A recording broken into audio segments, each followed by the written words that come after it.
allegiance to the flag of the United States of America and to the republic for which it stands, one nation, under God, indivisible, with liberty and justice for all.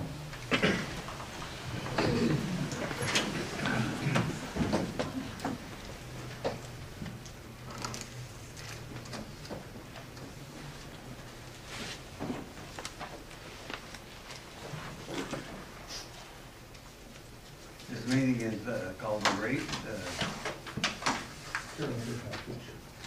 Pardon? Who's going over today? Just now. Yeah, these are for the, Those are the commission. commission, this is the commission. Oh. Mr. Berger, you want to go ahead? Mr. Chair, as you say, this is a rate hearing, our first rate hearing that we've scheduled. We have a second rate hearing scheduled for the 31st of this month. And we thought that what we'd do first of all, before we get into the particulars of the hearing, is to hear from our CFO, who has a presentation that she would like to give, and then that would, I think, cue up any comments that we might want to hear from the general public. So, Ms. Bright. Thank you. Good evening, Carol Bright. I'm the CFO for Clackamas River Water. And I know that much of the information in this presentation are things that the board is already aware of and already knows, but since we have quite a few people from the public here, I thought it would be a good idea to kind of give an overview. So we started off, a couple of months ago I presented to the board 4 proposals that were prepared for CRW by the FCS group. FCS was a rate consultant that was hired to do an analysis of Clackamas River Water's requirements. They've been in business doing water rate studies since 1988, so they're pretty well known in the area. They are a regional company, and they've got quite a lot of experience. CRW contracted with FCS Group based on request by the Citizen Rate Committee when they met in 2012, and we discussed options. They wanted a more in-depth review of our expenses as well as our revenue requirements. And the Budget Committee reiterated that as we were working on the fiscal 2013 budget, and then additionally the Board of Commissioners in fiscal 2013 approved hiring them to do a full cost of service study and a benchmark study for the district. So FCS came back after looking at all of our data and made a recommendation of a 16% rate increase in year 1 with additional rate increases, and we actually did a whole proposal to get us out for 8 years. At that time, the board, in discussions with the consultants, asked for some other alternatives. So they did come up with some other alternatives. One leveled out the increases in the first few years, so rather than having a big spike, it smoothed it out a little bit and had the rate increases be smaller, but at that rate for 3 years. Second one increased the use of debt a little bit higher than the first two, and started with increasing revenue by 14% the first year. And the final proposal had no additional debt, and it was take a big hit on the rates, get caught up to where we should be to meet our needs in year 1, and then tie future rate increases to the consumer price index, which we estimate to be about 2.5% at this time. Based on what I've heard from the board at our previous meetings, I am basing most of this presentation on that alternate one, which is the more level increases over time. This seemed to have the smallest impact on our ratepayers in the initial years and still provides us with sufficient revenue to meet our capital improvement needs that we've been discussing for the last few months. So I calculated what's that change in revenue going to look like over the 8 years, and that's what these numbers are. This is the increase in revenue for all of our ratepayers, approximately 12,000 accounts. So why do we need a rate increase? We have fiscal policies, and we currently have not been moving enough money from the general fund into the capital reserve fund. The recommendation is that we increase that to $1,750,000 a year, and that number is close to what our annual depreciation is. So as our system, as our pipes and infrastructure start wearing out, aging, maybe not being quite sufficient for what it needs, we depreciate that every year. And if we're reinvesting that money into the system, whether we're doing a project now or saving the money for a few years to do a project, then that will ensure that we can do what we need to do to keep the system working. So the capital improvement, or the capital reserve fund is like the savings account for our capital projects. We're basing a lot of this on the 2005 Water Master Plan, and if you go back to that plan, it identified about $42 million worth of projects that needed to be done in a 20-year period. We will be updating that master plan in December of 2015, so some of the projects might change and we'll have updated costs, but it's likely to be, you know, a $40 or $50 million plan to get us through the next 20 years. We also the board approved fiscal policies about maintaining a specific balance for the general fund. And we determined that 90 days of operating costs would be sufficient. A lot of people use a range, 90 to 180 days, but since we bill every other month, we do have sufficient revenues coming in that we felt that we didn't need the 180 days. We thought 90 days would be sufficient. About 95% of our revenue comes from our water bills, so very little of our revenue is from any other source.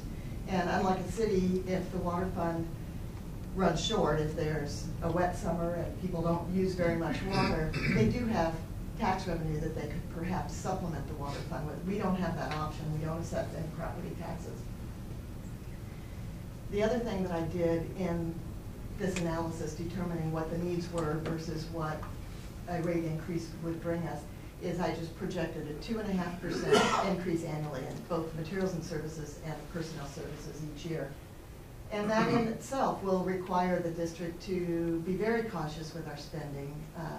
We do have some anticipated increases that are likely to be above the 2.5%. So we will be looking for and finding efficiencies primarily through our sharing of resources with Sunrise Water Authority as part of the commission, but we will continue to look for other places where we can save money. So a third reason would be debt service. We currently have about $3 million outstanding in debt, which is very low debt for a district like ours. This proposal shows borrowing at 2 times within this 8 years in fiscal 2017-18 and fiscal 19-20. And so I've estimated principal and interest payments between $300,000 and $570,000 a year. As we pick up that second debt, that adds a little bit. And we will be paying this, including interest, over 20 years.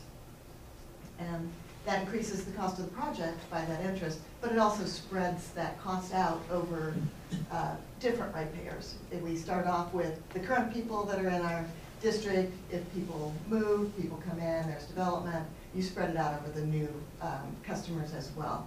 So because of the increased cost with interest, you have to kind of balance the need for debt versus the need for paying out of pocket. When we go out for bonded debt, we also have debt covenants that require us to meet certain revenue targets to ensure that we're covering the debt. And bondholders require that to agree to lend us money. So that's another portion that comes into consideration when we're talking about debt and the reserves that we need. So this graph is showing some of those increased needs that we have. And if you, I'll try to point here, these 4 right here on the bottom, that is the additional $250,000 a year to get our transfers to the capital reserve fund up to that $1.75 million. This little green bar here is the increase in the operating reserves. As our operating costs go up by 2.5% a year, we have little incremental needs to increase our ending fund balance to meet that 90-day. We've got this kind of purple band here, and that represents that 2.5% increase in our operating costs. And this, I guess, bluish color, that's our increase in capital outlay. The capital outlay number is a little bit fuzzier. We don't know exactly what we're gonna buy 8 years from now. We do have a proposal for 5 years that was included in last year's budget, and I think this year we're actually reducing a little bit. You may remember the flow cam that we wanted to get last year. It would cost about $100,000. We were able to get a used one for $50,000, so we've been able to remove $50,000 from the upcoming capital reserve budget. And then the brown parts here, that is the debt service on the debt that we potentially could incur in fiscal 2018 with additional in 2020. So this is kind of in words, reiteration of that graph. I think for most people, the graph is probably a little bit better. You see from the graph, the blue line that goes across there, that's the increase in revenue that we expect.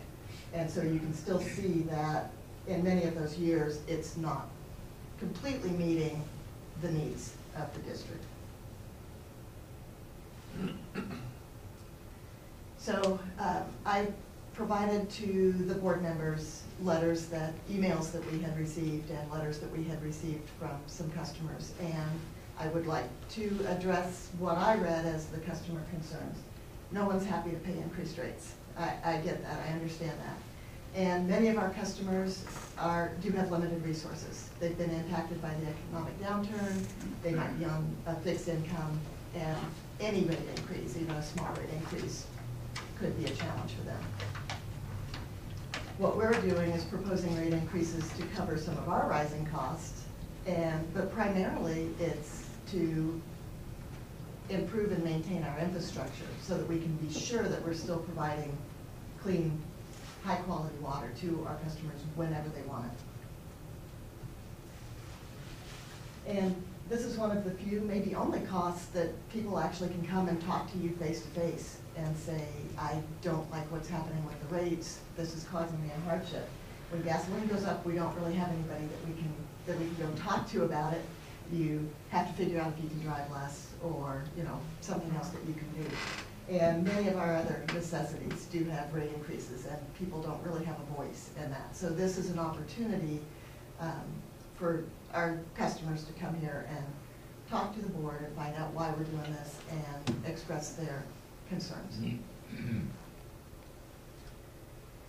So I looked at the rates, and again, what I heard from the board is, how can we do this and impact the structure to get that revenue, and what alternatives do we have to spread the money? So this one is straight across the board, a 9.5% increase. This is based on an average customer using 8 CCFs a month, or 16 in every billing cycle. And so this is a monthly increase of $2.62 in year one for the rate increase. The next thing that I looked at, those sheets that I'm kind of going by, that's a lot of detail of how I got there. And if anybody wants to see them, we can look at them, but I summarized it here. The next thing that I looked at is, I said 714,000, so how about if we get 357,000 in both the base rate and 357,000 in the consumption rate. And so doing that, the increase ends up being about 309. This is, of course, again, for the average consumer. Our low water consumers' rate's going to be different. Our high water consumers' rate's going to be a little different. But $3.09 a month if we evenly distribute the revenue between the fixed portion and the consumption portion. And then the third one that I Carol, did. back then, so equally increase the revenue generated, right? right? Yes. Okay.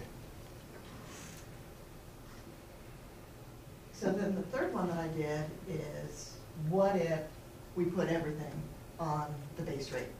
Left the consumption charges just the way they are. And I didn't really hear anybody saying that, but I thought it would be good to kind of look at that in comparison. And this would be an increase of $3.91 per month over the current charges. And this $3.91 is the increase that everybody with a 3/4 inch meter would pay. So whether you use 100 units of water or 5 units of water, your increase would be $3.91 if it was delivered to you through a 3/4 inch meter. So that's my presentation, although if the board has any questions for me, I'd be happy to answer them.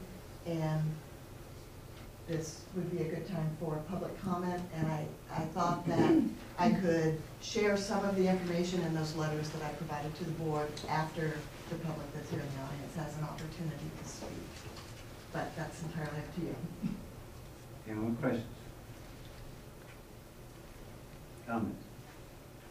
If not, we'll start the public hearing. Well, somebody's raised their hand.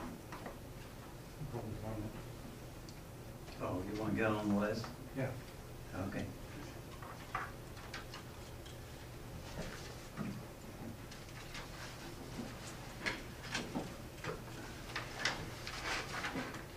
First person to testify, and I apologize ahead of time for butchering your names, but William Blanus. No, I changed my mind. And the next person is Jerry Tyson.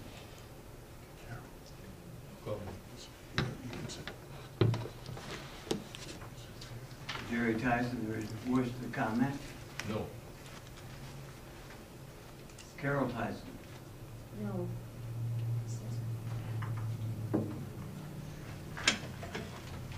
Maria Orgis. No comment. Tom Orgis. Okay, I'll say something. Why are you not trying to lock into, If you'll come up to where we can get you on the record. what do you want me to do? So sit here, Sit take one table, sit sit here, please. Okay. Why is it you would not want to get debt while the interest rates are low?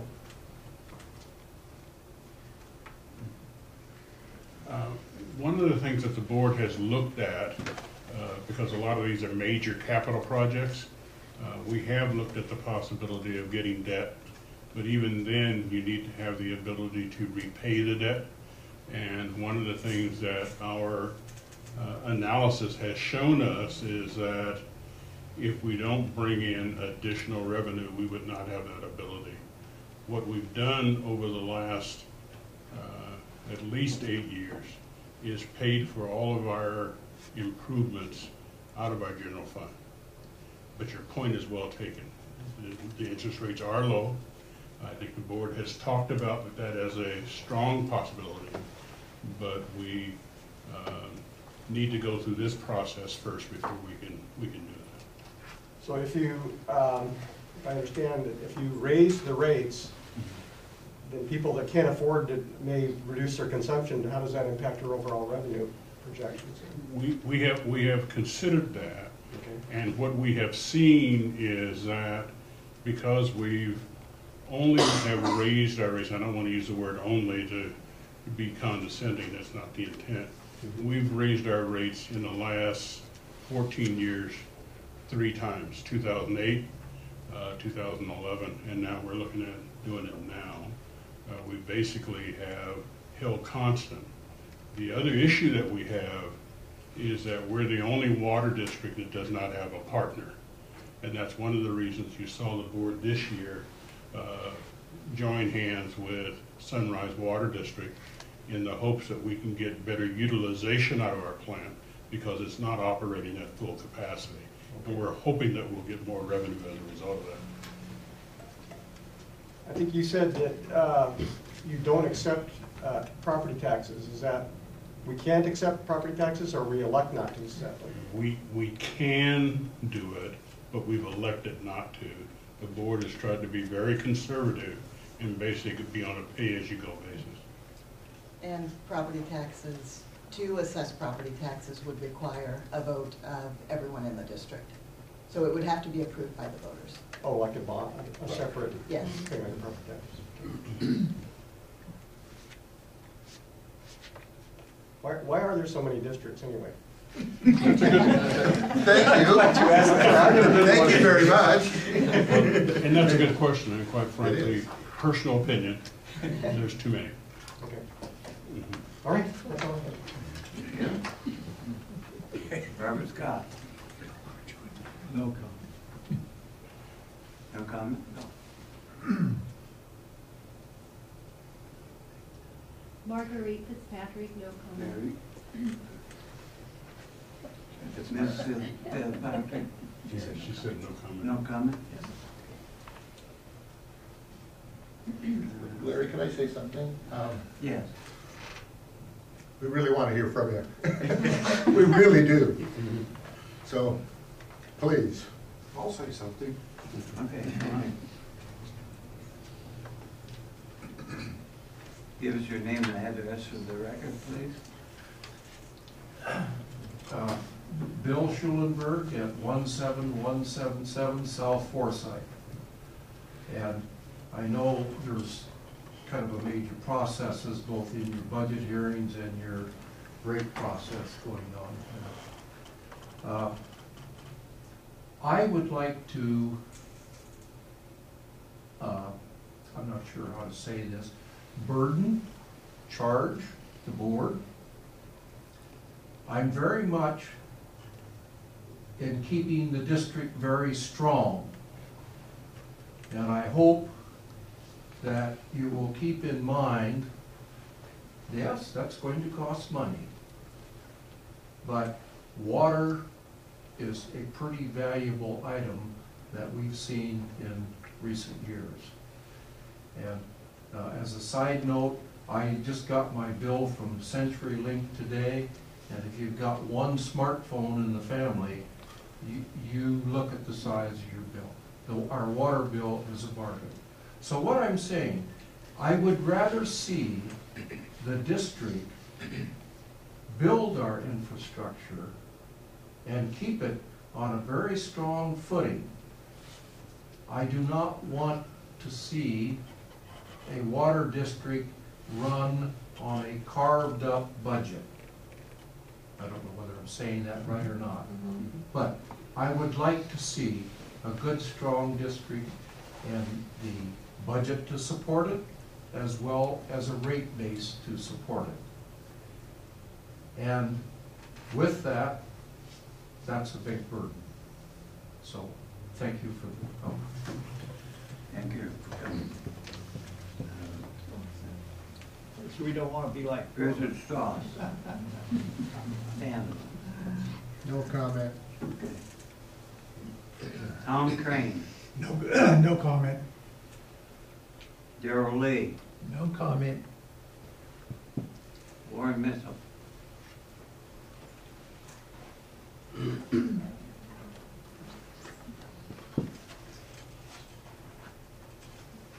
Well, first I'd like to ask, Mr. Moore mentioned it again about the 190 in Sunrise, and one of the meetings I tried to address the issue of the reservoir that was presented out of the district, the 10 million gallon reservoir. You guys are going to address that? Because Carol brought a $42 million improvements, and that was part of the discussion. And also I couldn't see, is there anything to deal with the commercial rate increase? And is there any more projects that in that $42 million plan that has to do with out of the district? Commercial rate increase? The rate increase that we're proposing, I do show samples of residential rates because typically that's what people are interested in, but that revenue of $714,000 that we anticipate getting in year one is spread across all of our rate categories. It excludes wholesale. But we did, as part of this rate analysis a year ago, we raised the wholesale rate that we charge to Sunrise Water Authority, and that will be going up by CPI again this year, but we'll do a true-up after the end of our fiscal year and our financials are done. So the dollars that we're getting from Sunrise has increased pretty significantly.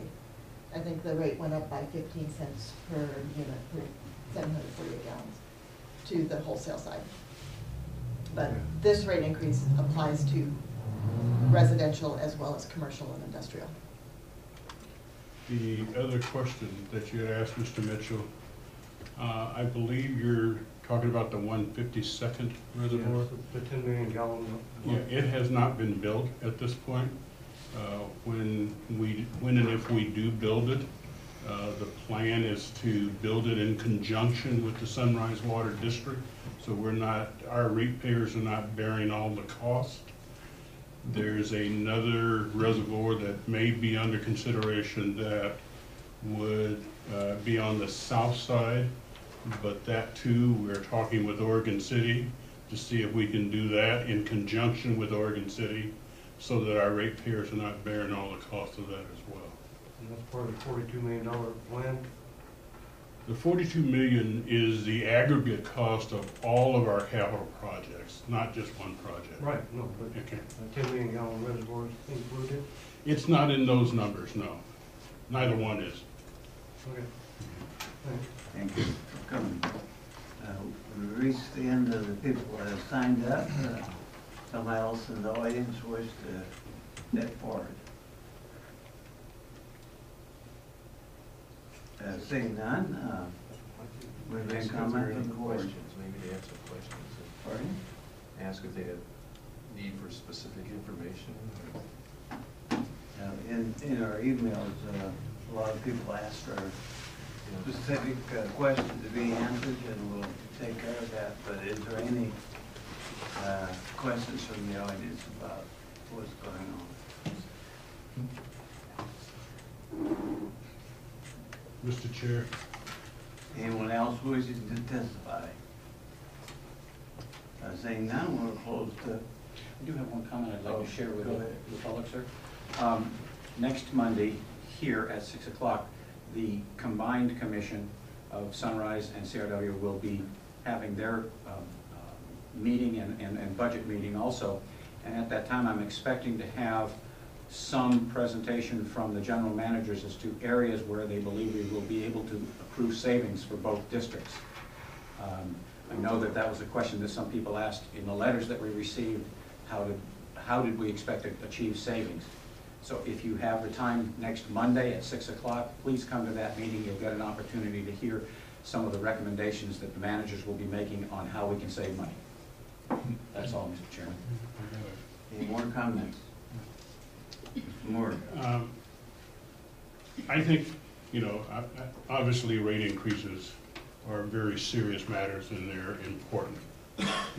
And I know that as an organization, over the past several years, a lot of things have gone on that as ratepayers probably haven't made you proud in terms of some of our performance. But there are some things that we've done that I think is important for you, the public, to know about your water district. We have not purchased any new vehicles or major equipment since 2008. We have not added any additional headcounts, meaning adding staff, since 2000. We've had excessive legal expenses that you've all read about, but we've absorbed those out of the existing operations. We have not gone into our rate dollars in order to pay that. We've taken it out of existing operations. This building that you're sitting in, we share with the veterinary clinic next door. They pay half of the rent in this building. When they expanded their footprint in this building, we consolidated our operations, but we had the vets pay for it. The equipment that we bought was all used. We went to downtown Portland We went shopping on other people's misfortune to outfit the building. We did not buy new equipment.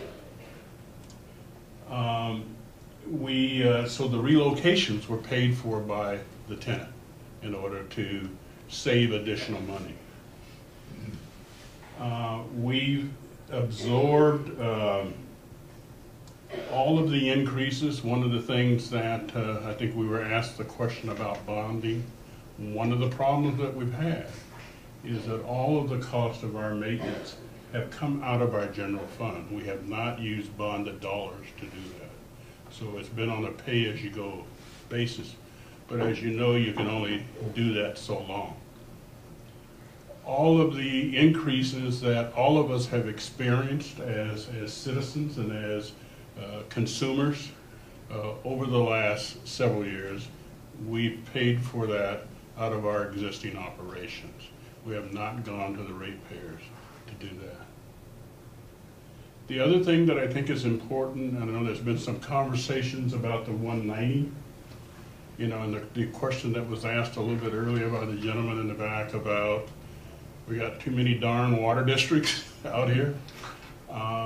We're the only water district out here that doesn't have a partner. We now have a partner because this board has said to staff, we need for you to figure out additional ways over and above what I've just told you about to save money. And as Mr. Humbertson has said, you can hear more about that next Monday night. So I just wanted to kind of share with you some of the things that we've done. It's not all of the things that we've done, but some of the things that we've done to try to run this organization as inexpensively as we can, but at the same time, because we're talking about a consumable product. This is stuff that we drink, that we use in our bodies. We also have to make sure that we provide you with safe water. And we've not had those kinds of problems, at least in the history of this district. And this August, we'll be celebrating our 50th anniversary for this treatment plant. So, Mr. President, I just wanted to share that with the public. I think it's something that it's helpful for them to know. Carol, did you have additional comments? I just wanted, if you would like me to kind of give a general overview of the correspondence that we received from people that perhaps could not be at the meeting tonight. Go ahead. Can you hear me from here with this mic? So I got emails from about a dozen people, and I would say 5 of them specifically said that they were not in favor of any rate increase. Either they didn't believe we had explained to them a reason for a rate increase, or they just felt that within their personal budgets it was going to be too much of a hardship. We did have somebody who responded that they didn't feel that we had sufficiently planned for the maintenance and the capital outlay that we have in line. And I will say that of the people that emailed me, none of them have any notes on their utility accounts. They're not people that talk to us a lot, and they're not people that I've ever seen at meetings, but they didn't feel that we had done sufficient and appropriate planning for the capital outlay that we have coming up. Had an email from a small business owner that had concerns about the impact it would have on their business, and email asking what cost cutting we had done, many of the things that Mr. Moore just referred to. I can add one more thing to your list. We did refund our previous outstanding bond issue at a lower interest rate in 2009, and from 2009 till the end of the bond payment period, that saved the district about $600,000 over a 10-year period. So that was pretty significant. I did have one letter. This is probably maybe over the top. I probably shouldn't read this one because I'm being a little partial, but I love this email. I've lived in Clackamas County for over 40 years and grew up in Portland. We have by far the best water anywhere in Oregon and would pay far more to be able to drink it. So of everybody that contacted me, we had at least one person that says, you know, you guys are doing okay. You know, you have a good water district, you're providing me with a good product that I enjoy. Others had a few questions. Others questioned whether we had done all of the due diligence to keep costs down before asking for the rate increase. And like I said, of the dozen, there were about 5 that said, I don't want a rate increase no matter what. Thank you. Any additional comments? Anyone from the audience wish to comment on what you've heard? Cindy?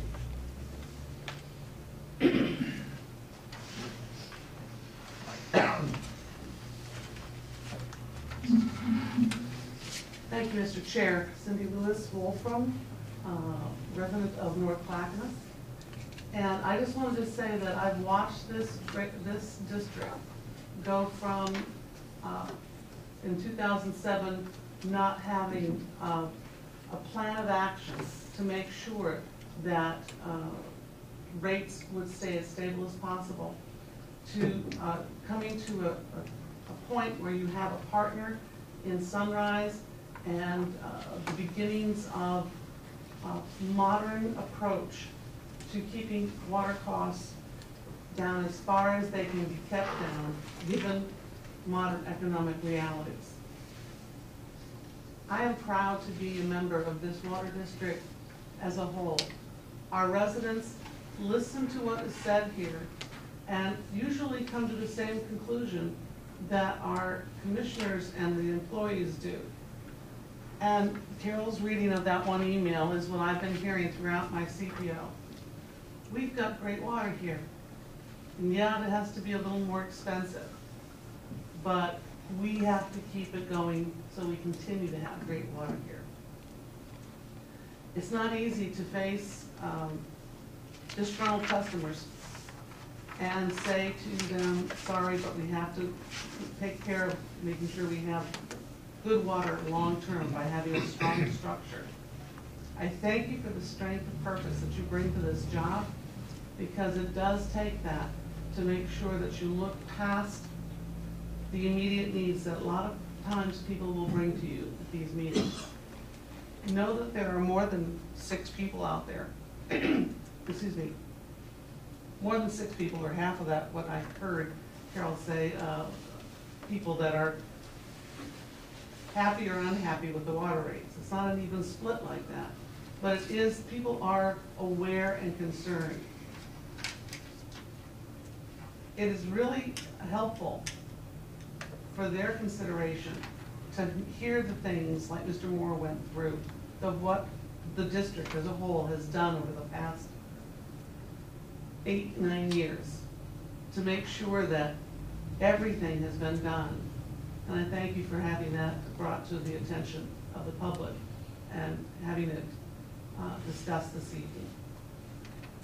Most of the folks that have talked to me about water in the CPO I represent have been asking me to encourage you to always take a strong look at where you can keep costs down, but always to do the right thing to keep the district strong.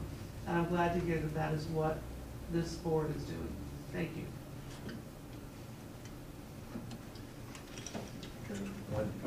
One thing, all the information that we've done regarding the board's decisions or the commission's decisions and that sort of thing, and proposed projects are on our website. So if you want any more detailed information, you go to the website and get it. If it isn't there, you can always request the information from staff, and they'll be happy to give it to you. None of it is private sorts of things, trying to hide anything. Mr. Chairman, briefly, if somebody wants to hold a coffee clutch and have a group of people come by and get more detailed information, speaking for myself, I'm more than willing to come. I'll bring you the data that I have. If I can't answer your question, I'll see that the question gets answered from staff, and I will get back to you. So you don't have to do things in this kind of a public forum. If you'd be more comfortable having somebody come and just lay out the materials, I'm more than happy to do that. You have a right to know this information, and we will provide it. Thank you, Mr. Chairman. Anything else? If not, the hearing is closed.